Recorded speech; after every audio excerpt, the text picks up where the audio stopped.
আসসালামু আলাইকুম এভরিওয়ান, আমি ইমু। আপনাদের সবাইকে রমজানের অনেক অনেক মোবারক দিয়ে শুরু করছি আজকের আমার এই রেসিপির ব্লগগুলি। আশা করছি আপনারা সবাই ভালো আছেন, রমজান ভালো কাটছে।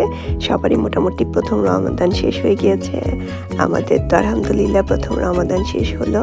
কি করেছি তারই ছোটোখাটো একটু ভিডিও করার চেষ্টা করলাম আপনাদের সাথে। আমি এখানে আলুর চপ করেছি। প্রথমে আমি আলুর চপের জন্য আলু সিদ্ধ করে নিয়েছি, সাথে কিছু ডিমও সিদ্ধ করে নিয়েছি।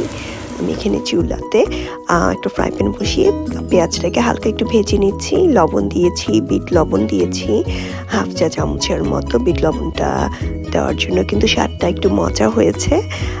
রোজার মধ্যে এটাই সমস্যা, লবণ চেক করা যায় না। সো লবণ একটু অল্প অল্প করে আমি দিয়েছি। তো যাই হোক, আমি এখানে কিছু চিলি ফ্লেক্স দিয়ে দিচ্ছি। দিব আমি 1 চামচের মতো চাট মশলা, আর দিব আমি একটুখানি জিরার গুঁড়া হাফ টিস্পুনের মতো। বাস, আর কিছুই দেইনি। এটা দিয়ে আমি আলুগুলাকে প্রথমে একটু ফ্রাই প্যানে ভালো মতো একটু টেলে নিয়েছি।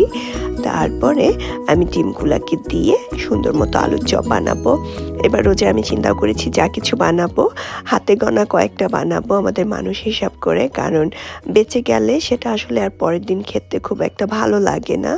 তো সেই চিন্তা করেই অল্প কটা বানিয়েছি। আমাদের 6 জন মানুষের জন্য 6টা, আমার ছোটো ইসানের জন্য ছোট্ট একটা, যদিও সে খায়নি। আমি এখানে ফ্রাইড রাইসের জন্য জিনিসপত্র রেডি করে রেখেছি। পেঁয়াজ কুচি, আদা রসুন, ফ্রোজেন ভেজিটেবল আর গ্রিল চিকেন। এটা ফ্রিজেই ছিল, ওটাই বের করে নিয়েছি। এটা লেফট ওভার ভাত দিয়ে ঝটপট ফ্রাইড রাইসের রেসিপি। সেহরিতে যে ভাত বেঁচে গিয়েছিল সেটাই দিয়েই আমি এই ফ্রাইড রাইসটা বানিয়েছি। আমার বাচ্চারা সবাই, বড়রাও কিন্তু সবাই খুব পছন্দ করে খেয়েছে। আমি 2টা ডিম স্ক্রাম্বল করে উঠিয়ে নিয়েছি। তারপরে একে একে আদা রসুন কুচি আর পেঁয়াজটা দিয়ে দিলাম। একটু সটে করে এর মধ্যে ফ্রোজেন ভেজিটেবলটা দিয়ে দিচ্ছি। তারপরে ম্যাগিকে পুরাটা দিইনি, আধা থেকে একটু বেশি দিয়েছি। চিকেনটাকে কেটে রেখেছি, চিকেনটা কিন্তু গ্রিল করা।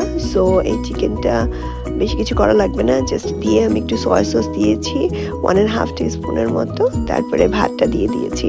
ভাতটাও কিন্তু অত বেশি ছিল না, অল্প পরিমাণেই ছিল, যে সবার খেয়ে যাতে শেষ হয়ে যায়, সেটাই হচ্ছে আমার মেইন টার্গেট। তো এই ঝটপট রেসিপিটা কিন্তু খুব তাড়াতাড়ি রেডি হয়ে গিয়েছে এবং খুব মজাদার একটা রেসিপি।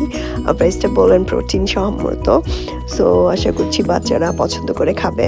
এখানে আমি একটু বেসন গুলিয়ে নিয়েছি বেগুনি বানানোর জন্য, আর আলুর চপগুলো ভেজে নেওয়ার জন্য। যে আলুর চপগুলো আমি বেসনে দিয়ে তারপরে ভেজে নিয়েছি। কয়টা বেগুনিও ভেজে নিয়েছি। কয়টা ফ্রোজেন সিঙ্গারা ছিল সেগুলো ভেজে নিয়েছি। তার মধ্যে আমার এক ছোট বোন মজাদার অনেক ইফতারিও পাঠিয়েছে, তাই আমি আপনাদের সাথে শেয়ার করছি।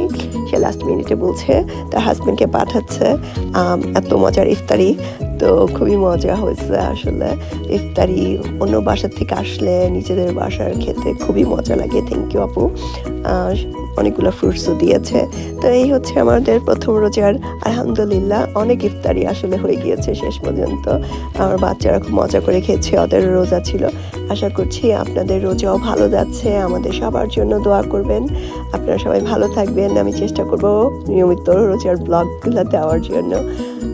সবাই আমাদের জন্য দোয়া করবেন, ভালো থাকবেন। আল্লাহ হাফেজ।